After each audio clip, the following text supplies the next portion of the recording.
getting those lightning lanes, those all-important lightning lanes for your Disney World trip, just got harder.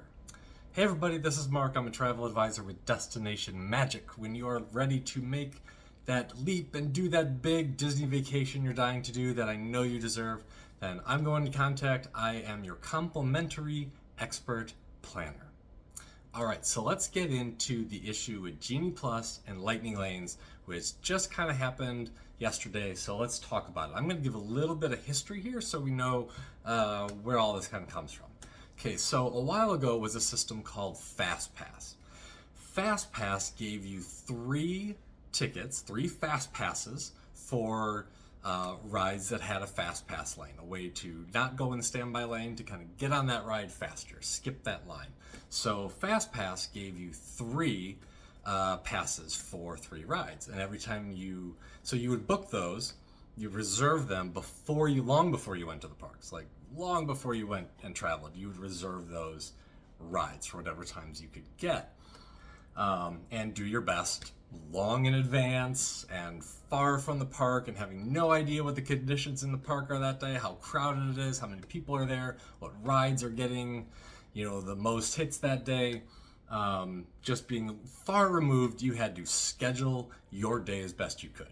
And what usually happened was you would end up with complications. You would end up with, getting 3 rides you wanted maybe, but they were far apart from each other, or the times were far apart, or something like that. And then you would just end up kind of with these weird gaps between them, and you'd end up, well, we can't go and eat over here, or no, we can't. That ride usually has a long wait, but right now it has a really short standby. We should get on that. No, can't do that because we have a Fast Pass we booked months ago for that ride over there, so we have to go and do that.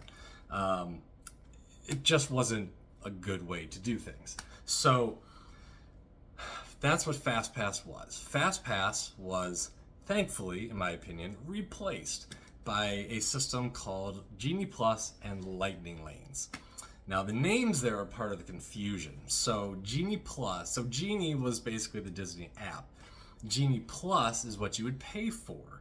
And if you bought Genie Plus for the day you were going to be in the parks, then you got access to Lightning Lanes. Lightning Lane is essentially the same thing as a Fast Pass. It is what got you to skip that line on certain attractions. So on the downside, you used to get the Fast Passes included in your package. Now it's Genie Plus and Lightning Lanes, and you had to pay for it, and to kind of different prices per day depending on how busy the parks were. And what you would do is you would get that Lightning Lane, you'd buy Genie Plus the day you were going to the park, and you reserve that ride the day that you're going to the park, that same day. You pick that one Lightning Lane. And every time you used it, you would then get another one. So you punch into that ride, you're in the line for that ride, you're moving up and getting on, you can get on your phone, on your app, and now it's available to look for another one. And there are a few other features. If 2 hours had gone by, you could book another ride even if you hadn't used your previous Lightning Lane, some things like that. But we're not even going to talk about that. Just that you would get one Lightning Lane, use it, then another, then another, then another throughout the whole day. And the great thing with this system was it allowed you to recognize what was happening in the parks that day, because you could only get it that day. You could only book that ride that day and then book another ride after you used it. So as you're moving around the parks, you can move at the pace that you want to that day, grab the rides you want to that day, and not have this, well, I planned 3 different rides months ago and now I have to kind of follow that structure and it's not really working now that I'm here. It's kind of that whole idea of battle plan never surviving first contact with the enemy, right? So you book these rides way in advance and you have no idea what it's going to be like when you're there, especially if it's your first time going. And you kind of have to book these rides in advance. And the Fast Pass thing was just no good. So good thing Lightning Lane went to a day of system, a 1 ride, then get another one, run ride, then get another one, 1 ride, then get another one. This is great. Downside, you pay for it. So, what can you do? That's what the system was. I wish you didn't have to, but it was still a better system. Now let's go to what just happened this week. 1, people were confused by Genie Plus, just the name. They would get confused because the other part of the app is Genie, and then there's Genie Plus, and I would hear all the time, okay, I have Genie Plus, but what do I have to do to get Lightning Lanes? Or I have Lightning Lanes, what does that have to do with Genie Plus? They were the same basic thing, so the naming mechanism was kind of clumsy. So they renamed them. So Genie Plus is about to disappear July 24th in Disney World. Genie Plus will disappear, and it'll just be Lightning Lane Multipass. Okay? So, catch that, Multipass. Multipass means, like the FastPass system before, you get 3. They're going back to giving you 3. Great, I'll take 3. And you book them before you go there. 7 days if you're staying in a Disney resort is when you can reserve that first ride. This is where it falls apart again. So this booking these rides in advance, bad. Just bad. No good. So let's play this scenario out now. You are going down there for the first time. You're wrangling kids. You're trying to get a sense of the laundry and packing. You're finishing up at work the week before you're getting ready to do this huge trip. Maybe your kids are getting in and out of school and turning in papers and reports and tests, and you're helping them with homework, and you're doing all the stuff you normally do in the course of the week. And now, if you want a chance at these Lightning Lanes, which really make the trip better, you have to remember 7 days advance to get up early, log in on time, and jump in there into a frenzy and hope you can get those rides. So it is harder now as a consumer of the parks, because you now have to think about this in advance, get up and do this in advance, guess what rides you think are going to be best, see what's available, even though you're thousands of miles, you might be thousands of miles from the park, and your brain is probably thousands of miles from the park because you're trying to get everything done before you travel.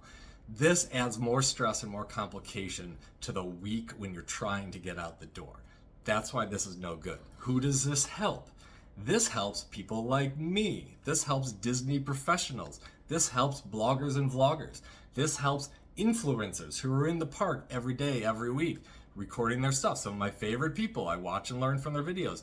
This helps all of us pros at Disney because we are going to remember those dates. We're going to mark those on our calendar. We know how to use the system, and we're going to get in and we're going to dominate those Lightning Lanes, and everyone else is going to have to get boxed out by the professionals. So this new system, which is somewhat like the old system, again, like the old system, not helpful to the average Disney goer. So that is what's going on with the Lightning Lane system. That's the change. So just to repeat one more time what the new system is for those of you who are aware of these systems, it will now be called Lightning Lane Multipass. You will get 3 of them. You can start reserving them 7 days in advance if you're staying in a Disney resort. And every time you use one, you are able to get another one. And again, like the previous Lightning Lane, you will also pay for this service. So good side, you get 3. Downside, you have to do them in advance, or to have any real chance to get really good stuff, you're going to want to do them in advance. So that's the downside. I did some comparative studies. I love saying fancy things like studies, like, you know, like I was researching it. I was going to the Disney parks, going on rides. That's what studies mean. So not too bad. That's like the best studying I've ever had to do. I did those studies in the parks and was able to tell that from using the old FastPass system where you got 3 and booked them in advance, and then comparing it to how successful I was at being efficient and getting on rides using that single Lightning Lane model that they've been using for the last few years, and there's no comparison. I get on way more rides, way faster, using the single Lightning Lane system than I ever did using the FastPass one, because booking them in advance took out the sense of what was actually happening in front of you. It didn't allow you to see what was happening in the parks, recognize a target of opportunity, get on that ride that suddenly has a short wait, and to just do it, and to move your way in a convenient pattern around the parks without stressing everybody out by running from one end of the park to the other just because you have the fast passes. I had a time where I went to Hollywood Studios in Disney World, which a lot of people these days consider that a 2-day park because there's lots of stuff, Star Wars stuff, Toy Story stuff, lots of rides that have lots of really long lines. A lot of people consider that a 2-day park. I got there in the morning, near opening, and I park hopped away from Hollywood Studios by about 7:30 at night. It was barely dark because I was done with that park. And then I went to Magic Kingdom and knocked out 5 Lightning Lane rides that evening before close. The next day was my Magic Kingdom day, and I had already knocked out a huge chunk of the gnarliest rides in terms of lines. That is how good that Lightning Lane system was and could be used. So I am disappointed that it's going back to this harder system. Now, catch on this, Disneyland and Disney World do not, might be surprising to some of you, they do not operate identically. Disneyland in California and Disney World in Florida are 2 different apps. They look very similar, obviously, but they do operate in some different ways. They have different patterns, they have different systems and procedures in each park, and that's based on certain factors of who goes to each park, how many people are with them, are they tourists? The biggest deal being in Florida at Disney World, you know, the big chunk being tourists taking these 4, 5, 6-day trips down there. And Disneyland is a little bit more of a locals park. It's visited more by people from the Southern California area. And it's smaller park. There's 2 parks there instead of 4. People don't go for as long of a trip. They tend to be coming from closer by.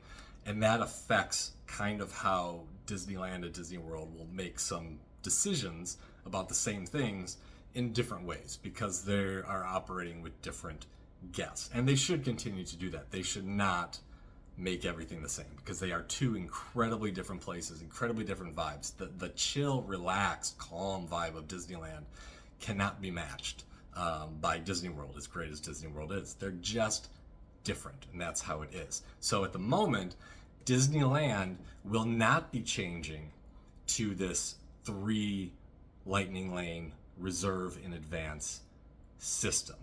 And I'm glad about that because Disneyland is my favorite of the Disney parks, and I am scheduled to go there twice in the next 40 days. So I'm very happy that I can continue using the single Lightning Lane situation, no matter what they call it, Lightning Lane Multipass or Genie Plus. The naming convention is improved by just calling it Lightning Lane, because that was one of the questions I got the most was the naming change is great, it's helpful. But I'm glad that for now, at least, Disneyland is keeping with the current system. And again, based on how the guests come and go from Disneyland, how do they use those parks where they come from, I suspect that the Disneyland model will stay for quite a while. I don't think it's going to be switching to the Disney World model.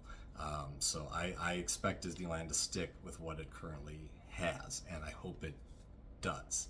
One last thing I want to say here is I said that the advantage of this system was for people like me, pros. Those are the people who are going to benefit from that Disney World switch. That is all the more reason to work with someone like me when you want to make that big trip. So if you just want to make a little food at home, you can, but when you want the good stuff, you go to a restaurant and have professionals cook for you. Don't you want your Disney World trip to be the good stuff? Of course you do. So work with a pro. And the best part, I'm complimentary. I am your expert in your corner, handling all of this stuff for you. Now, including getting those rides for you in advance. Keep that off your plate. You have enough going on while you're trying to get to your vacation to have to now deal with 7 days out booking rides that are thousands of miles away. Not good. You don't want to have to do it. The advantage is with the pros, so lean on me. I'll take care of that for you. Thank you so much for watching this video. Please hit the subscribe button. Follow me for more videos like this on changes to the parks, on my travels themselves, tips, tricks, ideas, strategies, about the food, the rides, about traveling as a couple, about traveling as a family, about the resorts. This is where you're going to want to go for that. Hit the subscribe button. Check out my next video. Follow me on all my socials. Thank you so much for watching. Once again, I'm Mark Benson, a travel advisor with Destination Magic. You deserve that Disney vacation. Contact me and we'll get you started.